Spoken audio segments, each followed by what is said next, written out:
Daily எனக்கு இந்த constipation problem. உங்க பிரச்சனைகளை கட்டுப்படுத்த லயன் டேட் சிரப் தினமும் 2 ஸ்பூன்.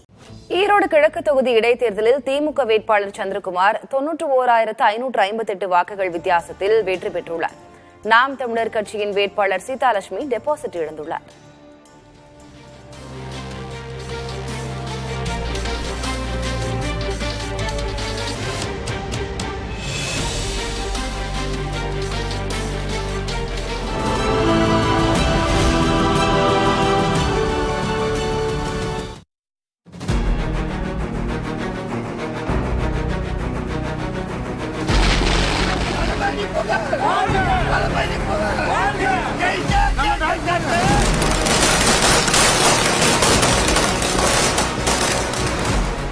ஈரோடு கிழக்கு சட்டமன்ற தொகுதி இடைத்தேர்தலில் திமுக வேட்பாளர் சந்திரகுமார், நாம் தமிழர் கட்சியின் வேட்பாளர் சீதாலட்சுமி உள்ளிட்ட 46 வேட்பாளர்கள் போட்டியிட்ட நிலையில் தொடக்கத்திலிருந்தே திமுக வேட்பாளர் முன்னிலை பெற்றிருந்தார்.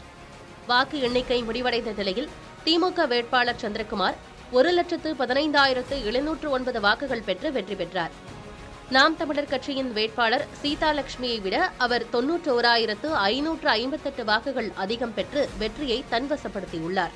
இந்த வெற்றி 2026 தேர்தலுக்கு கட்டியம் கூறுவதாக அமைந்துள்ளது என சந்திரகுமார் செய்தியாளர்களிடம் தெரிவித்தார். திராவிட முன்னேற்ற கழகம் மட்டும் சுமார் 75% வாக்குகளை பெற்று மிகப்பெரிய வெற்றியை இந்த உதயசூரியன் சின்னம் பெற்றிருக்கிறது. இந்த வெற்றி என்பது ஈரோடு கிழக்கு தொகுதியினுடைய வெற்றி அல்ல.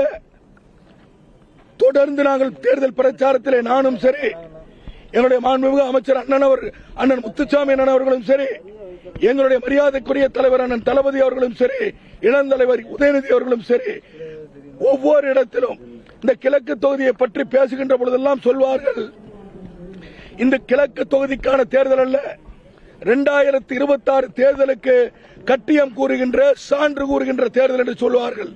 அந்த அடிப்படையில் இன்றைக்கு 75% மக்கள் ஒட்டுமொத்தமாக திராவிட முன்னேற்ற கழகத்தை ஆதரித்திருக்கிறார்கள். நாம் தமிழர் கட்சியின் வேட்பாளர் சீதாலட்சுமி 24,151 வாக்குகள் பெற்றார். டெபாசிட்டை உறுதி செய்ய 25,777 வாக்குகள் பெறாத நிலையில் அவர் டெபாசிட் இழந்தார். ஆயினும் 24,000க்கும் அதிகமானோரை நாம் தமிழர் கட்சி அரசியல்படுத்தியுள்ளதாக சீதாலட்சுமி தெரிவித்தார். ஒரு 0.5% மட்டும் இருந்திருந்தா கட்டுத்தொகை கிடைச்சிருக்கும். எங்களுக்கு கட்டுத்தொகை கிடைக்கணும் அப்படிங்கிறது கிடையாது. ஆனால் இவ்வளோ பேர் மக்கள் அரசியல் படுத்தப்பட்டிருக்காங்க, புரிதலோட போட்டிருக்காங்க. அப்படிங்கும்போது அது மகிழ்ச்சியாக இருக்குது. இன்னும் நாங்கள் தொடர்ந்து வீரியமாக களத்தில் செய்வதற்கு இது மிகப்பெரிய ஒரு ஆக்கமாக இருக்குது. போட்டியிட்ட 46 வேட்பாளர்களில் திமுக நாம் தமிழருக்கு அடுத்த இடத்தை நோட்டா பெற்றுள்ளது. 6,109 வாக்குகள் பெற்றுள்ளது. இதற்கிடையே ஈரோடு கிழக்கு தொகுதியில் பெற்ற வெற்றியை திமுகவினர் பட்டாசு வெடித்தும் இனிப்புகள் வழங்கியும் கொண்டாடினர்.